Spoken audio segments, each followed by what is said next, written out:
Boa noite, sejam todos muito bem-vindos a mais uma live aqui da Beta House. Nesse momento estamos ao vivo nesse canal aqui do Instagram e a partir do fim, imediatamente após o término aqui do nosso bate-papo com a Greta hoje, a gente já vai estar em seguida no nosso canal do YouTube da Beta House, no nosso canal de podcast no Spotify. Então, assim, todos os canais, todas as possibilidades que você tem de se conectar com a gente estarão imediatamente atualizados aí com o nosso bate-papo, que eu tenho certeza vai ser incrível com a Greta, que eu já vi, ela já está aqui. Oi, Gabi, oi, turma, pessoal vai chegando, Fê, Gustavo, coisa boa, coisa boa. Eu também, Gabi, tô louco pra ouvir.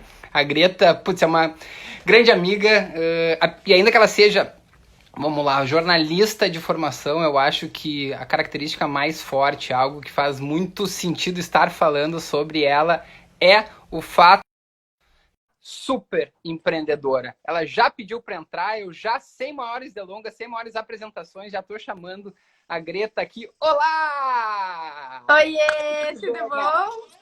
Tudo ótimo, tudo ótimo. Como é que você tá?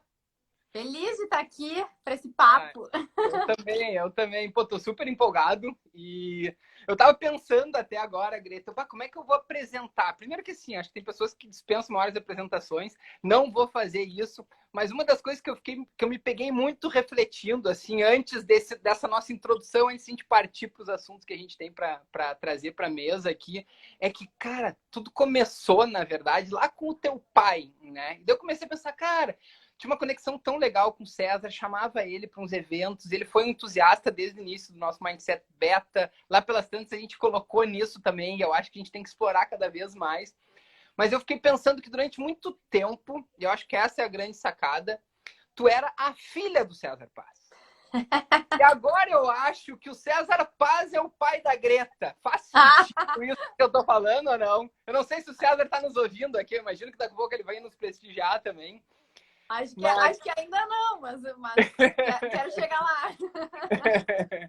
Queridona, seja super bem-vinda. Queria te agradecer aí pela atenção, por ter aceito o convite e estar participando com a gente aí desse bate-papo de hoje.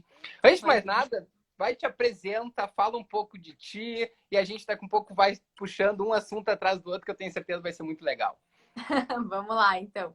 Então, além de filha do César Paz, eu sou empreendedora, sou CEO da Eixo, que é uma empresa que trabalha com experiência de conteúdos para marcas. A gente atende marcas do Brasil inteiro. Então, a gente atende, para dizer algumas, 99, Steel, a gente tem projetos com Unilever, Banco 24 Horas, por aí vai. E, além disso, eu sou, enfim, apaixonada por comunicação e marketing, né? Tô nesse meio já faz bastante tempo. Também sou youtuber, nunca imaginaria falar isso, mas tem um canal de YouTube que fala sobre empreendedorismo. E, enfim, acho que a gente vai falando no papo. Sem dúvida. E Greta, uma das coisas que eu acho super chama a atenção, e a gente acabou valorizando isso, porque é uma coisa que a gente acha um reconhecimento muito bacana, é o fato de tu ser uma Forbes Under 30. Né? Uma das pessoas com menos de 30 anos que tem realmente uma influência muito grande no Brasil. E esse reconhecimento da Forbes é um reconhecimento super legal. Mas, assim, por mais que a gente possa explorar isso, eu vejo que faz muito mais sentido a gente entender um pouco essa trajetória que trouxe esse reconhecimento, né? Que muito mais uma consequência do que simplesmente uma coisa que caiu de paraquedas. Então, assim, eu acho que é bacana explorar um pouco mais, entender essa questão de, ok, eu me formei em jornalismo e talvez super faz sentido nessa questão de tu viver muito a questão da comunicação desde sempre com o teu pai. Mas conta um pouquinho desses empreendimentos, desde quando tu empreende. Eu sei que tu tem diversos fatos super curiosos aqui, que daqui a pouco a gente pode explorar também. Mas conta um pouquinho de Eixo. Como é que foi essa formação? Como é que é essa questão de ter no teu pai um mentor, um investidor, um parceiro de negócio, um cara que efetivamente está muito presente na tua vida? E um cara tão especial, né? Quem conhece sabe o que eu tô falando. Então, a Eixo é uma empresa que tem 2 anos e meio. E ela surgiu, eu já era empreendedora, então eu tive MP4, toquei MP4 antes, que era uma empresa bem focada em YouTube. E quando decidi abrir a Eixo, decidi abrir um pouco esse leque, né, de não estar linkada a uma plataforma, mas, né, trazer essa questão da experiência de conteúdo para marcas. E a Eixo, assim, cresceu super rápido, uma empresa que cresce 40% ano, mais ou menos, assim. Hoje, uma empresa que tem 40 pessoas, né? 40 colaboradores. Então, já tá uma empresa bem legal, assim. Mas não foi sempre assim. A gente, né, foi estruturando. Hoje a gente começou só em Porto Alegre. Hoje a gente está em Porto Alegre e São Paulo. A gente está com uma pessoa no Rio de Janeiro também. E assim, esse DNA empreendedor sempre teve muito forte em mim, né? Venho de uma família de empreendedores. Minha mãe era executiva de multinacional, depois empreendeu. Meu pai, né, foi da área da aviação e depois empreendeu também. Então, as conversas sobre empreendedorismo sempre tiveram nas mesas de jantares, almoços. Então, eu vivi sempre muito imersa. E a Eixo é muito resultado disso, né? Assim, isso que está no sangue. E hoje também tenho eles como grandes mentores, assim, para mim, né? Tanto minha mãe quanto meu pai, eles são bem complementares, né? Meu pai muito na área da inovação e do negócio, e a minha mãe muito na área de gestão de time, pessoas. Então, acabo pegando um pouco de cada um e de outros mentores para construir a Eixo e ela ter esse crescimento tão bom, assim, mesmo em contextos muitas vezes adversos, como esse da pandemia, né? Pois é, falando disso, como é que vocês estão lidando, assim? Teve aquele 15 de março, esses dias a gente estava falando, né? Fez aniversário agora, um pouco, um momento que foi aquele domingo muito catastrófico, assim, que eu acho que todo mundo lembra, que foi quando realmente a chave começou a virar. Quais foram os principais desafios, assim, que vocês enfrentaram? E nesse contexto, as primeiras medidas que vocês foram tomando para tentar se adaptar a uma coisa que a gente sequer sabia quanto tempo ia durar, o impacto que isso teria e efetivamente o resultado, né, de tudo isso, de tudo aquilo que a gente estava vivendo, que a gente não sabia o que seria, mas que a gente já está vivendo hoje. Num primeiro momento, assim, a Eixo trabalha muito com produção audiovisual também, então a gente grava muito, né? A partir do momento em que não se pode gravar, a gente vive um contexto muito adverso, assim, né? Muito difícil.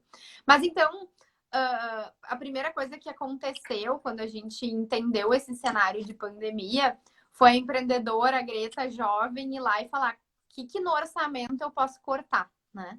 Que eu enxugo para a gente ter uma estrutura. E Perfeito. aí, a partir dos mentores também, eu levei numa reunião, assim, tudo, ó, isso aqui é o que dá. E aí, eu escutei assim, tá, mas tu tá sentindo isso? Tu tá perdendo muitos negócios? Deu, não, pontualmente algumas coisas, mas não... Né? A gente atendia um cliente do turismo, por exemplo, que a gente perdeu, mas fora isso, não. Então, é a hora de tu aquecer a economia. Acelerar. Vai lá e acelera. E aí a gente acelerou, hoje está fazendo a gente tinha uma expectativa, um orçamento, a gente vai fazer um semestre melhor, assim, o último quarto super bom. Então, a gente teve um primeiro susto, que eu acho que é muito normal, assim, de quem está empreendendo e nunca viveu uma crise desse tamanho. Mas rapidamente eu entendi a mensagem. Hoje a gente está lançando coisas, produtos, frentes de negócio e acelerando, assim, contratando gente. A gente já contratou 5 pessoas na pandemia, então Fantástico. é realmente se reinventar, né? Não na gravação, né? Então a gente está com dificuldade para gravar, mas daí a gente abre outras frentes que são super sucesso. Assim. Então eu acho que essa pra gente o grande desafio foi isso. Entender que a gente tem que mudar o olhar, né? Então, se a gente olhava para uma parte do negócio, a gente vai olhar para outra agora, e aí a gente vai entendendo o cenário. A Mônica comentou ali, show esse depoimento da Greta, e isso é uma coisa que a gente buscou desde o início fomentar, né, dentro dos nossos canais, nas oportunidades que a gente tinha de falar, de cara, ok, esse é um momento de angústia, esse é um momento de muitos questionamentos, só que assim, a gente não pode ficar também paralisado diante dele, né? A gente precisa agir. A gente precisa, daqui a um pouco, até mesmo acelerar na medida do possível. Se tá todo mundo, de alguma forma, se reinventando, né? E essa Exato. reinvenção, se gera uma necessidade antes, agora, é questão de, literalmente, sobrevivência, né? Então, assim, falando um pouco sobre isso, vocês então estão com produtos novos, estão com linhas novas que daqui a pouco não se tinha, que de repente nem estava no portfólio. Como é que foi a construção disso? Como é que se deu isso nesse contexto aí tão maluco que a gente está vivendo? A gente foi entendendo muito por estar muito próximo do cliente. Eu acho que esse é o momento que a gente tem que estar colado com o cliente, né? Para Perfeito. entender onde é que está a dor, onde é que a gente pode auxiliar, onde é que está a oportunidade. Então, a gente fez esse trabalho de estar próximo do cliente, ouvir o cliente. E aí tem um produto que a gente está lançando e teve uma frente de negócio, que é esse produto ainda a gente não está contando antes que Não, não, alguém sem venha. spoilers. Não, fica tranquilo. Mas a gente também tá. Uma das nossas áreas, assim, era a área de creators, de influenciadores, que a gente fez um trabalho eixo Mosh, a gente tinha uma outra marca que era a Mosh, a gente decidiu fazer uma fusão.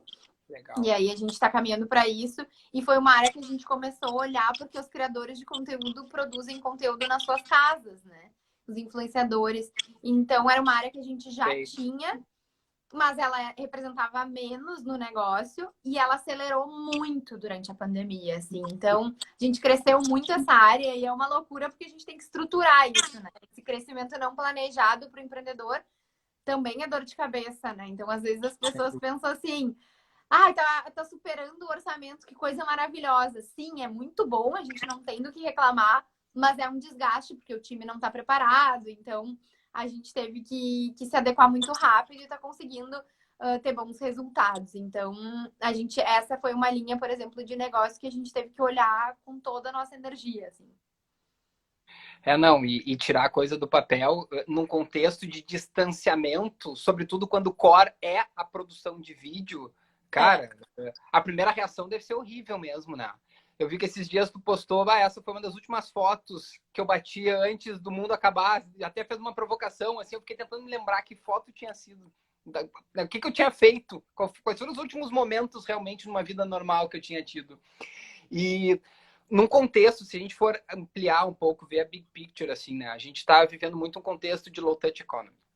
E uma Uhum. probabilidade de isso se prolongar por bastante tempo, né? Conjecturando um pouco o futuro, conjecturando a própria realidade de vocês, né, Greta, a partir do que tu acabou de falar. Como é que vocês estão pensando essa questão até mesmo da produção de vídeos, né? Daqui a pouco vamos migrar mais forte para essa questão de produzir conteúdo na casa das pessoas, porque tem até uma questão de custo muito menor e daqui a um pouco pode ter um resultado tão efetivo quanto, ou vamos, logicamente, seguir no core, porque tá no nosso DNA, a gente vai continuar isso tomando uma série de cuidados. Como é que vocês estão projetando isso tudo?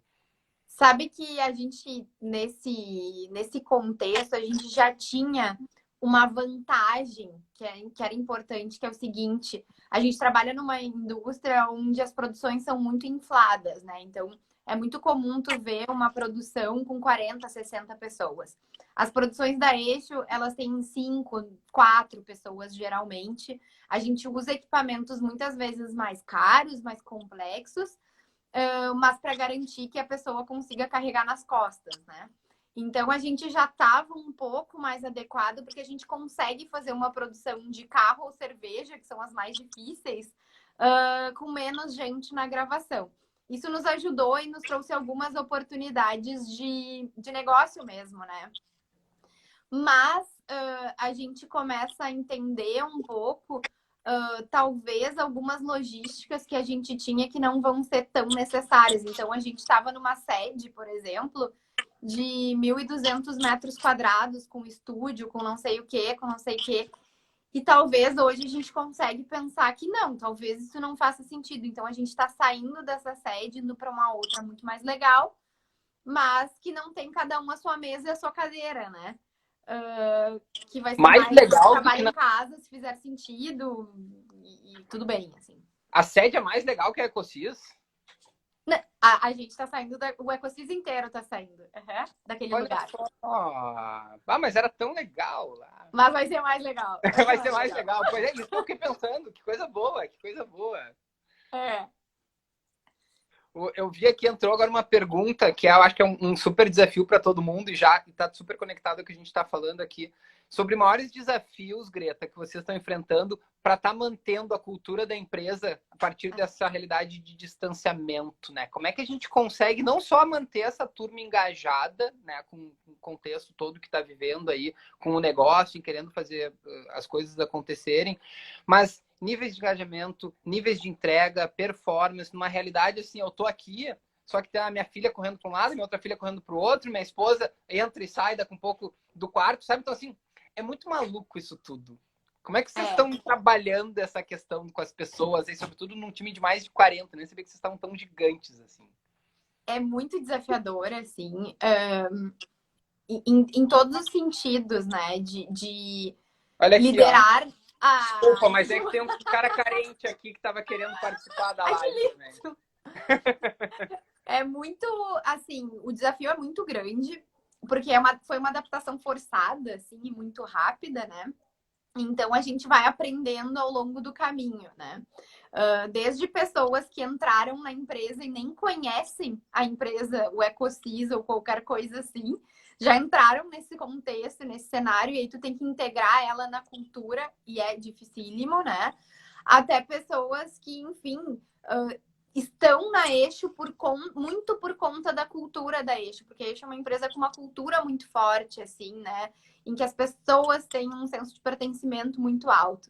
Então, a gente teve que adaptar muitas dos nossos rituais, assim. Então, a gente tinha uma reunião onde todo mundo participava, que é a reunião de 1 minuto, presencialmente, uma vez por semana. A gente passou isso todo para a logística do digital, então a gente criou uma nova forma de fazer essa reunião, mas eu acho que o que foi bem importante é não perder, adaptar os rituais, mas não perder os rituais, né? Claro. Então a gente usa uma plataforma para conversar, que é o Discord, que é uma plataforma de gamers, porque ele tem canal de áudio que tu abre e vai conversando com qualquer pessoa a qualquer momento muito fácil. E aí a gente criou as mesas do EcoSys em canais. Então, eu sento na mesa tal e aí eu falo com a galera da minha mesa. Então, eu estou trabalhando e conversando com as pessoas. E tudo isso tem sido muito importante, mas não dá para dizer que continua igual. Não continua, né? A gente sente, a gente perde muitas coisas que para a gente são importantes e que a gente não vê a hora de alguma forma poder retomar. Assim, a gente é uma empresa muito do tato, de querer estar junto, de trocar ideia e, enfim, né? Não tem como. Acaba se perdendo, né? Eu acho que a gente tem vários ganhos. A gente tá, na medida do possível, todo mundo remoto também, né? Mas, assim, lá muito de vez em quando a gente faz. E, casualmente, hoje a gente teve um encontro. A gente deu uma infringida e a gente teve um encontro super com tudo arejado, apesar do frio, com uma pessoa externa, um parceiro nosso aí que a gente estava alinhando algumas coisas. E foi impressionante, porque assim, o que a gente começou a ver que era uma regra? Todas as conversas que a gente tem via Zoom, via essas plataformas online, elas têm uma objetividade que é super positiva. Que a gente ganha muito em objetividade. E lá pelas tantas, nos chamou muita atenção que quando a gente viu, o nosso parceiro chegou, e a gente falou 5 minutos, e falou 10 minutos, e falou 15 minutos, e falou meia hora, e a gente não tinha começado. Tu já até se esquece como é que era, né? Aquela vida mais social, de contatos físicos, assim, porque quando a gente viu era meia hora e a gente tava falando da meia idade. E assim, e que bom, porque dá uma saudade maluca de fazer isso. Mas tem o ganho da objetividade também. Tem. Então, sopesar isso, fala um pouquinho. A gente tem... a gente está pensando, né, como é que vai ser, na medida do possível, uma retomada, né?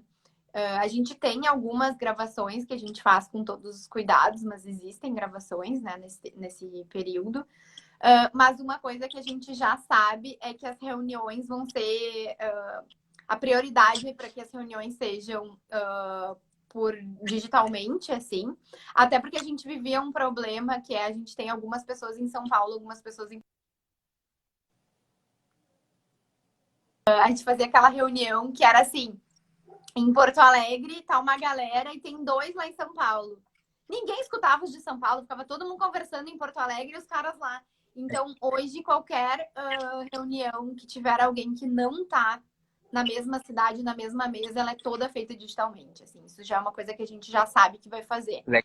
Então, a gente vai adaptar muita coisa, mas acho que sim, o ganho de produtividade é muito grande, né? Foco mesmo. Falando sobre isso, até sobre mudanças que daqui a um pouco o contexto está nos impondo de tudo isso que vocês estão vendo de mudança, seja de produtos novos, que tu já trabalhou e tem algumas coisas que não dá para dar spoiler ainda, e que eu acho que tá super certo, tem um momento certo para fazer isso. Mas até essas questões mais operacionais, daqui a um pouco fazer reuniões de forma remota para todo mundo participar e a gente conseguir ouvir o pessoal de São Paulo da mesma forma que o pessoal daqui, que daqui a pouco a gente não conseguia fazer isso. O que daqui a um pouco veio para ficar, Greta, de verdade, assim? Não vamos entrar... E assim, a ideia aqui é fugir do básico, né? O home office. Não, o que veio daqui a pouco para ficar? Eu acho que isso é uma coisa super concreta, super diferente mesmo, que, cara, a gente vai ter reunião de time, vai ficar todo mundo em casa, porque vai funcionar melhor. O que mais que teria de coisas, assim, que tu poderia estar compartilhando que faz super sentido manter? Ainda são percepções um pouco pessoais, assim, né? Porque é difícil...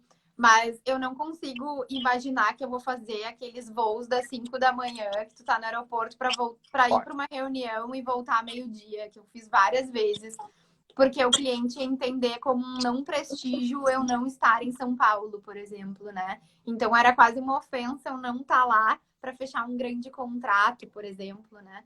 Então acho que isso vai mudar e nosso número de viagens, assim, eu acho que realmente vai ser bastante transformado. E que bom, porque eu acho que estava bem desgastante, assim, para quem vive fora do eixo Rio-São Paulo, assim, nossa, é complexo pra caramba. Aí eu acho que também o convívio da família, assim, né? Eu acho que as pessoas estavam esquecendo de conviver, né? E é muito engraçado, porque eu não conhecia, por exemplo, o meu marido trabalhando. Eu conheço meu marido em casa, né? Meu marido. E agora eu escuto as reuniões e vejo como ele trabalha e é diferente, assim, né? Legal. Então, eu acho que vai ter uma mudança dessa convivência, dessa necessidade de estar próximo. Então, eu até postei um dia que era assim, eu era quase uma visita na minha casa, né? Então, é uma coisa muito ruim, assim, né? A gente passar tão pouco tempo em casa. Agora a gente tá tempo demais, tudo bem. Mas, assim, eu acho que as pessoas vão valorizar um pouco os momentos, um pouco mais os momentos em família, a troca, né? Do que antes. Acho que as pessoas estavam esquecendo das suas casas, esquecendo do parar, assim, né? Então, antes eu falava, aí tu perguntava para as pessoas. Ai, a vida tá corrida demais, né? Aí eu tô ansiosa, tô super ansioso porque a vida tá corrida demais. Daí a vida desacelera e daí tu fala que tá ansioso porque a vida tá desacelerada demais. Então, na verdade, quem tem que mudar é tu mesmo, né? Então, acho que todo um processo de autoconhecimento que todo mundo tá passando e não tem como não passar, né? Tá sendo super importante. Eu vejo, assim, a galera fazendo muitas reflexões e ressignificações, né, nesse contexto. Eu fiz um texto até recentemente que eu estava falando um pouco sobre alguns aprendizados aí nesses 100 e poucos dias de pandemia, e parece que é um momento muito da gente olhar para dentro muito mais do que olhar para fora, porque nessa loucura que a gente está de redes, de coisas, né, daqui a pouco aquela exposição, aquela coisa. E, cara, tem tanta coisa muito mais importante do que estar preocupado com esse tipo de situação. E a gente sabe de pessoas que daqui a pouco vivem aquilo assim com uma intensidade. E, cara, vamos olhar para dentro de casa. Vamos olhar de verdade assim, para nossos filhos. Vamos olhar até para nossa casa, né? A própria relação com o lar mudou.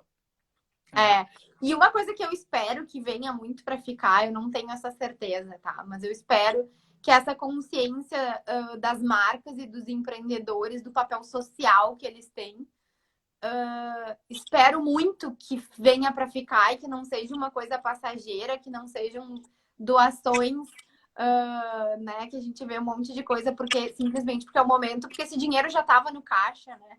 Isso já poderia estar sendo destinado, né? Por que a gente está construindo o hospital só nesse contexto? Por que a gente não estava...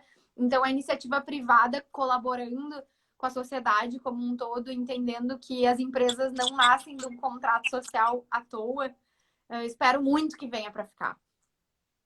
Eu quero muito acreditar. Eu me lembro, eu fiz um post logo depois daquela semana no LinkedIn que eu falava um pouco sobre isso, de pelo menos 3 legados que eu gostaria muito e eu acreditava de verdade. De vez em quando eu fico pensando se eu sou meio, sei lá, sonhador demais, mas eu me lembro que eu falava assim, cara, eu realmente acredito que a gente vai ter uma sociedade mais humana, mais resiliente, que daí eu acho que é óbvia, né, e mais colaborativa. E quando a Ai, gente fala de tomara. psicologia corporativa e humana, tem muito essa questão de causa social por trás. Tem muita questão de que, cara, quando isso tudo passar e a gente olhar para trás, vai ter um monte de coisa que ficou muito ruim. Vai ter um monte de gente que vai estar muito mal. Ninguém ganha nesse período, né? Esses dias, não, mas os supermercados, cara, os supermercados também não ganham. Porque eles estão vendo os parceiros de anos, os fornecedores, todo mundo perdendo, todo mundo tendo muitas dificuldades. Então, assim, tá todo mundo perdendo. E nesse contexto, como é que a gente não vai olhar para o lado, né? Eu sei que tem muita gente que gosta de dizer, cara, o brasileiro tem memória curta, o brasileiro não é assim, é muito. Mas eu quero muito acreditar Eu que tem também. pessoas, assim, e eu acho que a gente compartilha muito desse sentimento, que pensam sim de uma maneira diferente, que são empáticas de verdade, não aquela coisa de tu falar em palestra sobre empatia, e porque todo mundo tem que ser empático. Não, cara, de realmente entender o cara, de ter isso no traço da personalidade da empresa, não só da pessoa. Né? Como é que a gente consegue fazer isso? Então, assim, eu acho que são vários desafios que a gente tem com relação a isso, e eu sei que vocês têm um trabalho também. O que vocês fazem? Eu acho que é bacana daqui um pouco compartilhar de questões relacionadas à causa social, assim, o que tu vê de daqui para frente, de questões relacionadas a isso, e de que forma hoje vocês já trabalham em aspectos relacionados a esse ponto, Greta? Assim, a gente é uma empresa B, né, certificada, que são bem poucas no Brasil ainda. E a gente tem o maior... Contextualiza, eu acho que é bacana falar. Desculpe te interromper, Tá. mas contextualiza. A certificação B é uma certificação que olha para a sustentabilidade em todos os seus patamares. Então, muita gente associa a sustentabilidade à parte ambiental. Isso é uma parte da sustentabilidade, mas a governança, a transparência, os trabalhadores, os clientes, todos são parte, né? Como tu trabalha em cada uma dessas frentes é muito importante. Essa certificação é uma certificação de muita credibilidade, assim, muito difícil de conquistar. São menos de 200 empresas no Brasil, né? Uma delas, talvez mais conhecida, é a Natura, né? Que é uma empresa B. E a gente conseguiu essa certificação. E mesmo trabalhando numa área que muita gente entende de forma errada, que é a área da publicidade, da propaganda, né?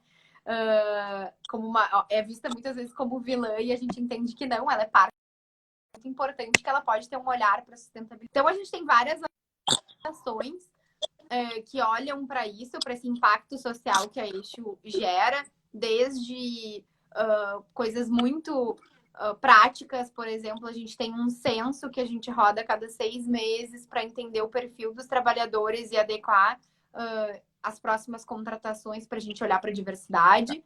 E iniciativas bem sociais, por exemplo, a gente tem uma que é o Manda Real, que é um projeto que a gente trabalha com uma escola da vizinhança da Eixo, né, que trabalha na mesma rua que a gente, e a gente dá oficinas audiovisuais. A gente ensina durante um semestre inteiro os alunos, e mais do que ensinar o audiovisual, a gente faz com que os jovens olhem para histórias inspiradoras na comunidade, escrevam redações e roteiros sobre essas histórias, para ver histórias bonitas e legais que tem dentro da comunidade. E aí a gente filma essas histórias junto com eles. E a última vez a gente exibiu no GNC, né, no cinema, levou a escola para o cinema, junto com os colaboradores da Eixo, os familiares de todos, para assistir essas histórias que eles mesmos produziram. Então, a gente tem essa iniciativa social que impacta uma galera, né? Que é super legal. A gente tem um programa de estágio onde a gente não olha para currículo, né? O currículo não é importante, onde a gente forma uma galera que nem nunca tocou numa câmera, nunca tocou num software olhando para os perfis. Então, é um processo seletivo que a primeira pergunta é se tu pudesse jantar com qualquer pessoa no mundo, com quem tu jantaria e por quê? E a gente quer pessoas interessantes, muito mais do que pessoas técnicas, que é uma loucura que o mercado olhe para currículo de um estagiário, né? Então, a gente tem um sistema diferente, que é um projeto social. E na pandemia, né, quando houve, a gente entendeu o cenário que a gente estava, a gente também abriu outras frentes. Primeiro, a gente viu que os catadores e as pessoas em situação de rua estavam vivendo um contexto muito, muito difícil, e aí a gente fez uma doação. Mas mais do que isso, a gente criou um programa em que a gente cozinha para as pessoas em situação de rua todos os dias, A gente já forneceu muitas refeições, então os funcionários eles podem comprar os ingredientes, a empresa reembolsa, eles cozinham e os sócios passam na casa, né? Até então os sócios estavam passando na casa dos colaboradores para recolher as refeições na semana e levar até uma ONG, que é o Misturaí. Esse projeto ganhou uma importância tão grande, tantos amigos nossos e parentes nossos começaram a cozinhar, que a gente já não dava conta mais, então a Legal. ONG cresceu e hoje a gente é super conhecido por escrever mensagens nas tampinhas das quentinhas que a gente faz, então escreve poema, a gente escreve mensagem e acabou virando uma rede muito legal, assim. Então, essas são algumas iniciativas sociais que a gente tem. Fantástico, fantástico. Eu fiquei super curioso, já vi aqui que teve comentário sobre isso também. Fala um pouquinho mais do processo seletivo desse estagiário, que muito mais do que olhar. E assim, eu acho que isso é uma tendência, né, Greta? Isso é uma outra coisa, falando um pouco, conjecturando um pouco futuros, assim também. Cada vez menos a gente olhar para currículo, para formação e olhar mais para É, portfólio. Cara, o que tu já entregou? Né? O que que tu legal. faz? O que que tu... Então, assim, dentro desse contexto, eu acho que está super alinhado com a questão, lógico, que a realidade de um profissional é diferente da realidade de um estagiário, mas daqui a pouco a gente consegue replicar por entender que portfólio e experiência é maior do que um currículo, né? E de nada adianta tu ter certificação, tu ter É, mestrado, tu ter doutorado, e, cara, é uma vivência zero. não, Pô, é. a vida real te ensina muito mais do que. Ou isso tu aprende muito, mas é uma questão teórica que daqui a um pouco tu vai chegar para trabalhar numa empresa e não vai fazer sentido nenhum, ou vai fazer muito menos sentido, porque tu vai vir com teoria que muitas vezes sequer se aplica de verdade a fundo na prática, né? É, e Então, muitas vezes teorias tão distantes da realidade do Brasil, né? Que a gente sabe que é tão única, né? completamente. Então, o processo seletivo, esse do estágio, é muito isso. A gente gosta de pessoas interessantes e interessadas, né? Então, a primeira etapa da seleção a gente chama de Eixolab, tá? É um laboratório. Então, é um laboratório em que eles montam uma empresa, eles são empreendedores e eles atendem clientes próprios. Então, ao invés de olhar para os estagiários como uma mão de obra barata, né, como é visto no mercado, a gente entende eles como aprendizes. Então, eles atendem clientes que são parceiros nossos e que também entendem a realidade que eles estão aprendendo, pagam menos por isso, mas são mais tolerantes, mais compreensivos. Então, eles têm clientes próprios, eles fazem os orçamentos, eles entendem quanto custa a operação deles, eles têm um olhar um pouco mais do empreendedorismo. E aí, a seleção é assim, a gente tem algumas etapas, é um processo seletivo que dentro das universidades, na área de comunicação, já é bem conhecido e a galera espera, assim, né? Porque ele é muito legal. Então, a primeira etapa, as pessoas até mandam o currículo em anexo, mas é o que menos importa pra gente, só ver o perfil de quem é selecionado. Primeiro são algumas perguntas, tipo essa, se tu pudesse jantar com qualquer pessoa no mundo, com quem tu jantaria? Se tu tivesse um outdoor para botar na Praça da Matriz, o que estaria escrito? Coisas assim, são perguntas muito mais pra gente entender a criatividade. E até teve uma menina que publicou, assim, ela mandou 23h59 a inscrição dela. E ela falou assim, acho que eu preciso jantar comigo mesma, não consegui decidir. E aí ela foi uma das meninas que entrou no fim. Legal, Que era legal. super personalidade. Depois tem uma segunda etapa, onde eles mandam um vídeo do celular mesmo, contando um pouquinho de algum. Cada vez tem um desafio, assim, né? E aí eles podem se filmar, não precisam se filmar se não quiserem. Depois a gente tem um terceiro, aí a gente já tá falando de mais ou menos 40 pessoas selecionadas, que a gente tem um dia de dinâmica, e é muito engraçado porque as dinâmicas no mercado são sempre aquela visão de concorrentes, né? Assim, então, alguns vão entrar. E a gente fala que no estágio não é isso, todo mundo tem que aprender, então esse dia de imersão também é um dia de aprendizado. E aí foi muito legal que num desses processos seletivos a galera toda montou um grupo de WhatsApp para trocar ideia, porque eles queriam desafiar um mercado que funciona há muito tempo de um jeito e que eles gostam da Eixo por causa disso. Então, isso é muito legal. E aí, na última etapa, eles nos entrevistam para ver se faz sentido para eles trabalhar com a gente. E aí, a partir da entrevista, a gente também tá vendo E qual é, quanto né? tempo isso tudo, meu Deus? O processo seletivo todo leva uns 2 meses. Ah, tá. Pois é, Acontece uma vez por ano. Acontece uma vez por ano, legal. leva 2 meses. Quase 2 meses. Sim, tem que acontecer, né? Porque tem aquela questão ainda da lei do estágio de 2 anos, a gente não consegue ficar nem tanto tempo com as pessoas, né? Isso. Super talentos de vez em quando que a gente acaba tendo que deixar no meio do caminho por conta disso. E o Lab tem uma duração de 1 ano. Então, em 1 ano eles passam pelo programa e aí ou eles vão ser contratados na empresa, ou eles vão, um fica como guardião da próxima turma e os outros vão para o mercado e sempre com bons currículos aí para quando olham para o currículo deles. Não, um baita aprendizado, né? Pô, No, essa experiência de 1 ano de lab, cara, nenhum estágio vai proporcionar esse tipo de experiência, essa riqueza, né? Que daqui a pouco os caras conseguem ter. É um processo muito inspirado nos processos de trainee, assim, né? Então a gente tenta fazer um programa que eles entendam sobre todas as áreas, né? Conheçam bem a empresa, então é super legal.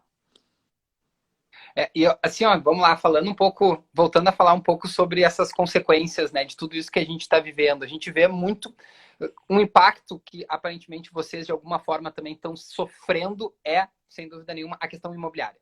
Né? Vocês estão entregando uma sede que é maior, isso é uma coisa que vai ter um impacto no mercado imobiliário muito grande. Como é que vocês estão pensando essa questão de estruturas mais enxutas também? Né? Porque vocês estão indo para um lugar mais bacana, mas daqui a pouco é mais enxuto, o time lá vai ser uma quantidade menor de pessoas, porque a galera vai de fato ficar trabalhando mais remoto. Como é que vocês estão pensando em daqui um pouco proporcionar experiências que conectem com a cultura da Eixo, mantenham a cultura da Eixo, mesmo numa realidade mais distante? Como é que vocês estão, pelo menos, bolando e estruturando isso na cabeça? A gente está indo para uma sede, ela é bem grande, mas já é um pouco menor, assim, provavelmente. A gente ainda está em negociação com duas possíveis coisas, assim, né? Mas todas muito legais. Mas, assim, é muito louco, porque hoje a gente vê que a gente não tem a necessidade de uma estrutura física, assim, né? A gente consegue operar todo o nosso negócio dessa forma. Todo o nosso servidor, tá tudo, né? A gente passou tudo para nuvem antes da pandemia, então foi muito bom. A gente não precisa dessa estrutura física para trabalhar. Então, a gente vai incentivar muito que as pessoas trabalhem das suas casas. E para isso, a gente tem que entender a estrutura das pessoas nas suas casas também, né? Por isso, a gente entende que sim, tem que ter um lugar para.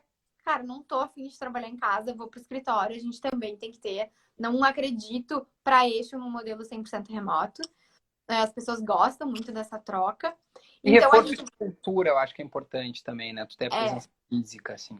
E a gente, bem como eu falei, assim, a gente tem muitos rituais, assim, jeitos, organizações nossas, jeitos de fazer. Então, para ter uma ideia, a gente faz uma gincana uma vez por ano, que é a galera enlouquece na gincana, é o momento assim mais legal do ano.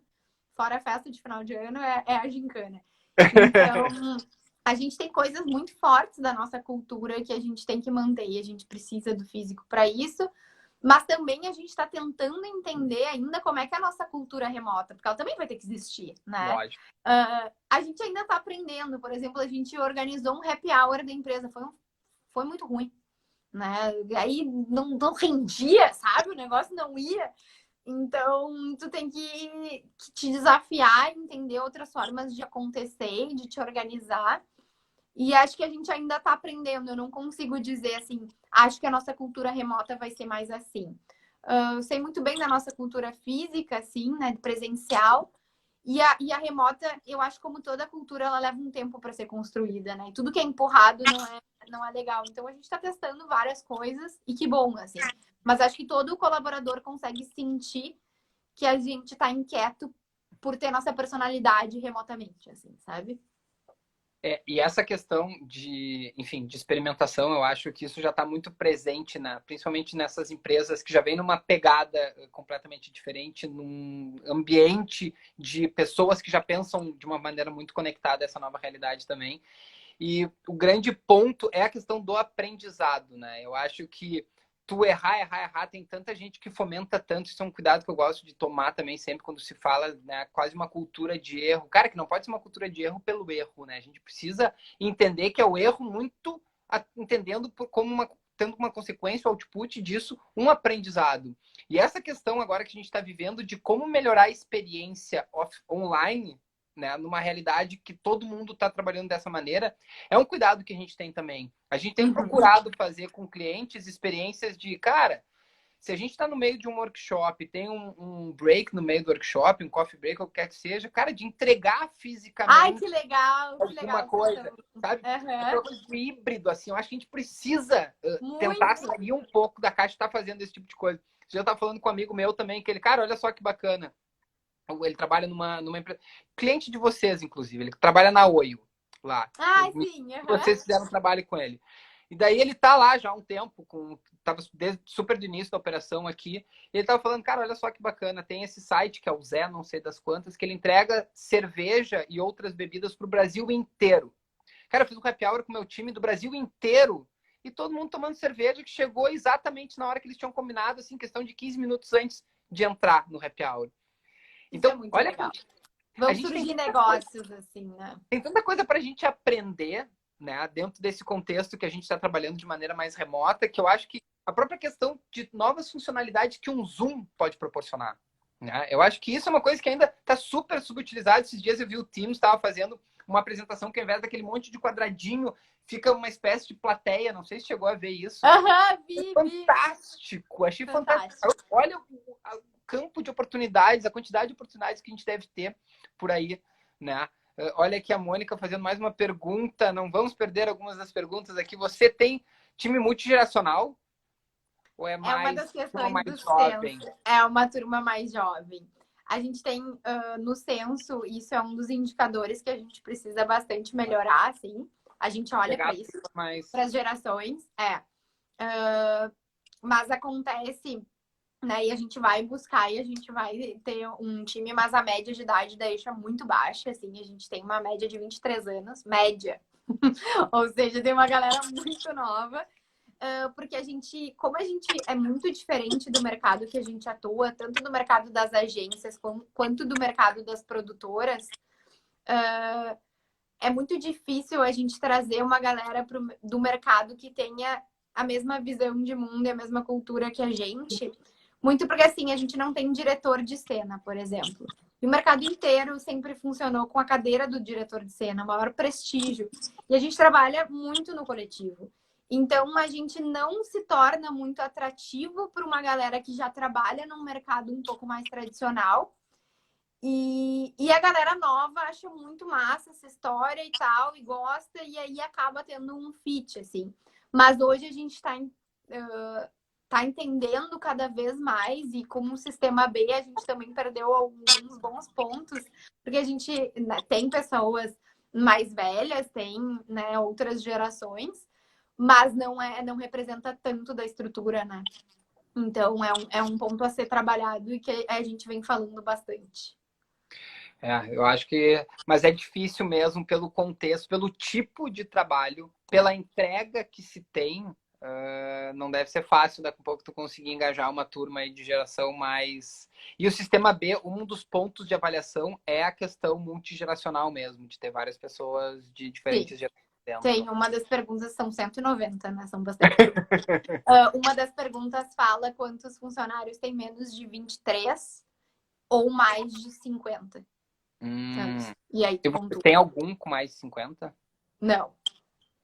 A gente tem consultores, assim, com mais, mas a gente, até pela realidade de startup, trazer uma galera cancheira com mais de 50 ainda não é muito a nossa realidade, assim, né?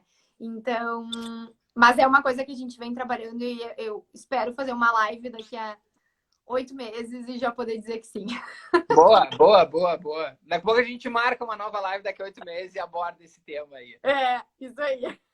Tu falou sobre consultor, né? Eu imagino que um desses consultores seja o grande, queridíssimo César Paz. Como é que é? Vamos explorar um pouquinho isso. Como é que é ter como pai o César Paz, como mentor, como parceiro, como cara que daqui a pouco tá, né, de forma tão presente, eu acho, dentro da tua vida? Como é que é essa questão de daqui a pouco vocês lá pelas tantas, naquele almoço de domingo, estão discutindo questões da Eixo? Vocês conseguem separar bem? Como é que funciona isso no dia a dia? Assim, primeiro, sim, eu chamo o meu pai de um jeito quando eu tô, né, fora do trabalho e de outro quando eu tô dentro do trabalho. É uma chave, porque para mim são duas pessoas, né? Eu conheço duas versões, né? Então, Legal. sim, a gente separa bem e tem daqui a pouco um conflito, alguma coisa dentro do trabalho, a gente não leva isso para nossa relação pessoal. E isso é muito importante. Acho que, diferente de outras pessoas, de alguns amigos e tal que eu conheço, é muito comum tu ser o sucessor do negócio do teu pai, né? Ou da tua mãe. Então, o meu caso é muito diferente. Porque eu não tô.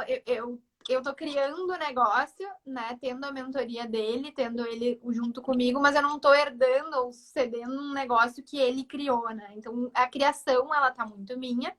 O jeito de fazer é muito meu, mas eu tenho aquele apoio, né? Eu tenho aquela pessoa que eu ligo, eu tenho. E isso é muito importante, assim. Hoje ele está muito próximo do negócio, até porque o negócio está crescendo bastante, se torna cada vez mais interessante também. Acho que ele sempre teve muito essa visão do investidor e né, de mentor, num sentido de ser interessante para ele como negócio também, e não ser um pai cuidando de uma filha. Claro, Assim. Então ele claro. me cobra, eu mostro reunião de resultado, indicador, então isso também me fez crescer muito. Assim como as pessoas acham que ele vai lá e me entrega os contatos dele, e ele praticamente não me entrega os contatos dele. Tem contatos dele que eu ainda não alcancei, né? E tem contatos que, enfim, quando ele entende que tem uma circunstância legal e tal, ele me abre e auxilia, mas que eu tenho esse protagonismo para fazer. Então, acho que é muito isso, assim, é uma relação bem de sócio mesmo, né? Bem de mentor mesmo, e uma relação bem de pai. Então, é como se fossem duas pessoas. Hoje, a minha irmã também faz estágio na Eixo. Ai, que Então, ela legal. está tendo uma experiência, né, de estagiar e é a mesma coisa, né? Então, assim, profissionalmente é uma coisa, na mesa de domingo é outra. Não que a gente não fale sobre trabalho, até porque todas as famílias falam sobre trabalho, né? Lógico. Assim, é pauta, mas a gente não vai entrar numa reunião de trabalho no almoço de domingo, assim, né? Pelo menos a gente evita o máximo possível. Talvez se tu perguntar para minha mãe, ela vai dizer que sim. Mas a gente acha que Ela acaba não participando tanto disso. ela adora o mundo dos negócios, fala bastante, tem bastante, mas não conhece tanto a realidade da Eixo em si, né? Não tá no dia a dia. E pensando nesse movimento, assim, de, vamos lá, os negócios estão inevitavelmente migrando, né, para o digital, cada vez mais, para o virtual. Como é que vocês veem, agora projetando um pouco de eixo, não sei o quanto vocês já aprofundaram essas reflexões ou quanto vocês estão trabalhando, esse assunto está na mesa.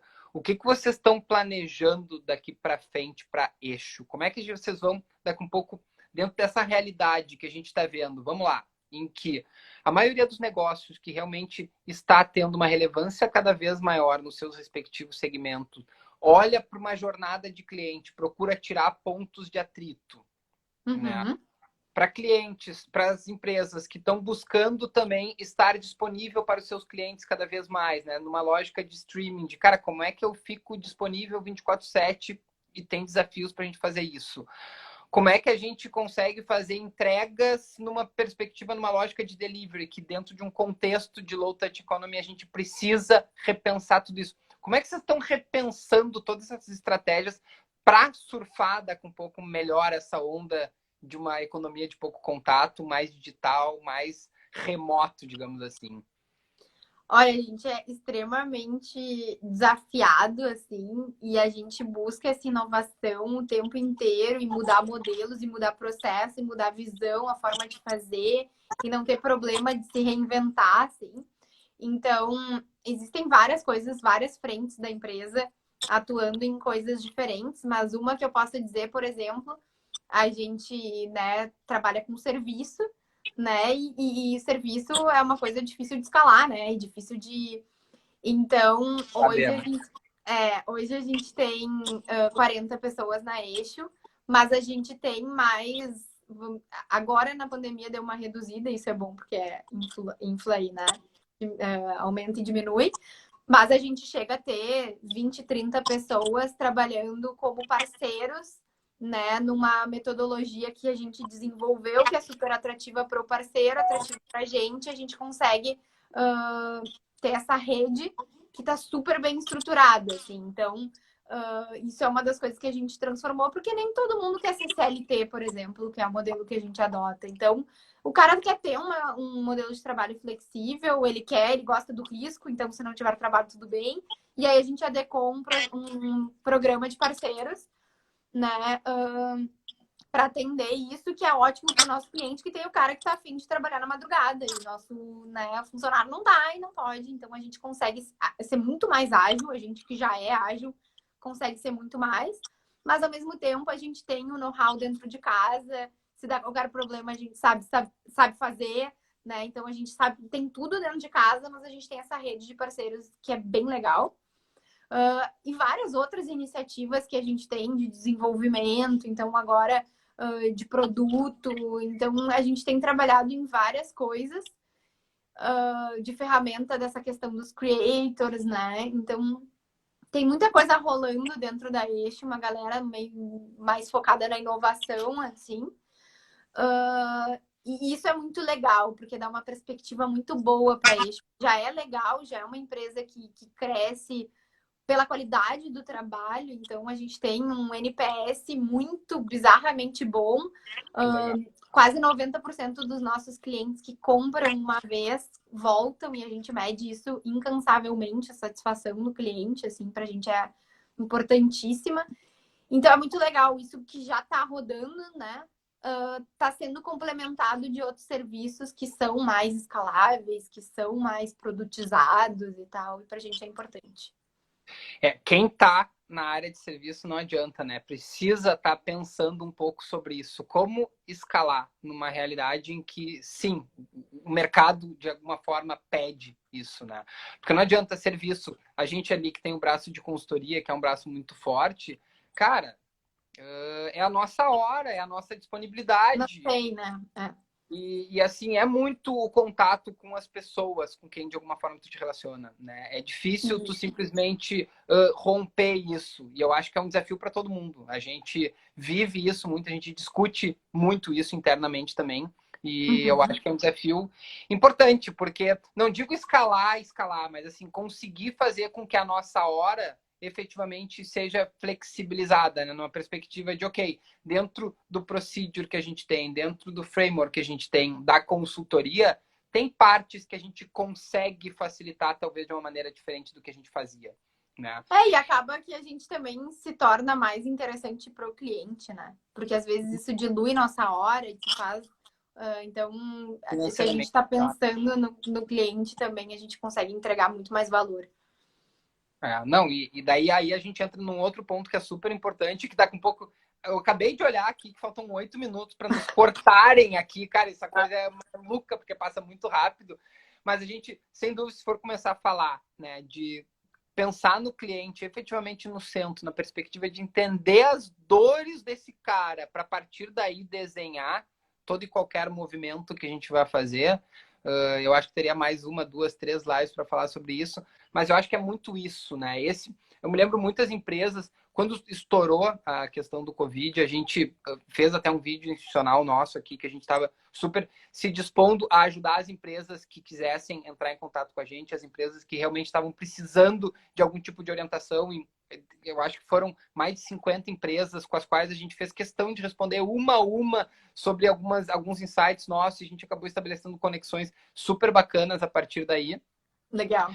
Mas uma das coisas que a gente trazia muito era a questão de, cara, agora é a hora de tu olhar para o teu cliente de verdade, de tu botar esse cara no colo. É hora de tu entender quais são as grandes necessidades dele. Outro dia eu tava falando com o Peixoto lá do Sim de Lojas, que, cara, que é um queridão, né? E ele tava me falando, cara, os lojistas, daí trazendo muito a realidade dos lojistas, que quando estourou isso aqui, os caras não tinham minimamente um banco de dados organizado, acabou o business dos caras. Porque eles não conseguiam mandar um WhatsApp, mandar um e-mail. Então, a gente precisa entender que os dados são importantes. Ainda que eles não estejam dentro de um Big Data com tecnologia por trás, cara, anota, que seja um Excel, sabe, uma planilha, mas conheça o teu cliente, entenda quem são eles, entenda as dores desses caras. E até mais do que isso, né? Goste de cliente. Isso. Porque tem muita empresa Verdade. e muita que não gosta de cliente. Não gosta de cliente, sempre reclama do cliente, o cliente é ruim. Lá na Eixo, assim, a gente tem dentro do nosso Eixo Book, que é o nosso guia de cultura, que a gente não reclama de cliente. Não existe cliente ruim. Não existe cliente chato. Então, acho que além de colocar o cliente no centro, é saber o quanto tu gosta de cliente, né? E eu acho muito louco isso, porque principalmente uma geração mais nova, assim, quando a gente está atendendo o cliente, a gente está servindo, né? A gente está servindo esse cliente. E que coisa boa, que ótimo. E tem uma galera que vê problema nisso, né? Assim, então, não quer se colocar nessa posição, né? E eu acho que essas relações verdadeiras precisam ser estabelecidas e quando a gente gosta de ajudar o cliente, a gente gosta de atender, o negócio flui, assim, né? Então, a gente tem isso bem forte na cultura. Coloca o cliente no centro e gosta de atender ele, né? E gosta de estar com ele. E eu acho que o que está por trás disso tudo que tu está falando também é muita questão de gostar do que faz. Total. Né? Porque assim, se tu não gosta do que tu faz, pode ser o melhor cliente do mundo. Mas, cara, vai ser um saco atender. Saco fazer, né? E, enfim, daí a gente entra em tantas outras coisas, eu já tô com medo, porque daqui a pouco começa aquela contagem regressiva dá uma angústia na gente. Mas, assim, essa questão de gostar do que faz. Pô, eu sou advogado de formação, né? Eu advoguei por 15 anos. E foi muito legal. Sim, por 15 anos eu exerci advocacia tradicional, escritórios tradicionais, assim, só escritório. Cara, reconhecimentos legais, tipo, era um advogado, de verdade, assim, 100%, muito bacana, devo muito à advocacia. Só que, cara, é completamente diferente hoje, sabe? De prazer, de tesão, de entrega. E isso não tem preço, né? E daí, já fechando até, Greta, porque, cara, daqui a pouco vamos tirar aqui essas coisas que... esse Instagram não nos libera mais de uma hora, que eu acho muito bacana também, que fica de reflexão. Eu vejo muitas pessoas buscando, fazendo essas reflexões, buscando significações de carreira também. Né?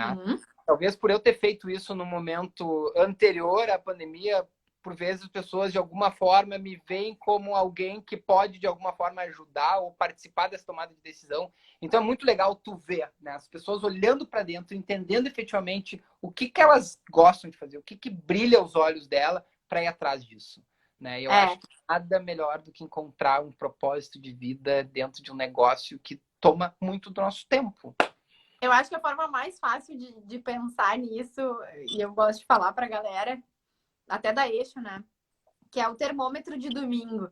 Se tocar a música do Fantástico, se é que alguém assiste Fantástico e tal, se tocar essa música e tu pensar, meu Deus, amanhã é segunda, não tá legal, entendeu? E aí eu acho que até na Eixo eu sempre falo que eu tenho maior tesão de fazer o que eu faço. Eu levanto todos os dias, assim, não vou dizer todos os dias, porque ninguém levanta todos os dias. Mas enfim, eu tô sempre motivada para fazer as coisas acontecerem. E eu falo assim, se tu não tiver motivado, tudo bem. Tudo bem. Se não tiver legal, mas por favor, não ocupe essa cadeira, entendeu? Porque eu acordo todos os dias para fazer o negócio acontecer. Então acho que isso é super importante, assim. E até teve isso. Teve uma menina que trabalhou com a gente, que ela falou, Greta, preciso te falar, eu sempre botei a culpa no meu chefe, na empresa, não sei o quê. Eu comecei a trabalhar na Eixo e, pô, tá super legal, é tudo legal e tal, e eu continuo não realizada. Eu entendi que eu quero ser pedagoga. Eu falei, cara, que incrível, que massa, né? Que bom que tu entendeu e descobriu aqui. E eu acho que isso é super importante, assim. Então, se o termômetro de domingo não tá legal, vamos refletir, né? E daqui a pouco achar novos caminhos. Perfeito, acho que um baita fechamento. A contagem regressiva está na minha frente. Daqui a 1 minuto e 20 segundos vai encerrar esse nosso bate-papo. Então, assim, ó, Greta, antes que a gente seja cortado sorrateiramente aqui do nada pelo Instagram, muito obrigado mais uma vez. Adorei falar contigo, ainda que virtualmente. Eu amei. Quando as coisas voltarem, eu quero muito te trazer de volta para participar com a gente do Mindset Beta. Assim, o convite já está aqui feito, aberto. Vou adorar, com certeza. Tu vai participar de novo com a gente. Daqui a pouco a gente traz o teu pai também. A gente traz todo mundo de novo. Querida, muito obrigado mesmo. Muito obrigada pelo convite, adorei. Senti super especial aí. Que bom, que bom. Queridona, beijo grande. Pessoal, Beijão. obrigado por assistir. Tchau, tchau para todo mundo. Boa noite, Valeu, boa querida. noite.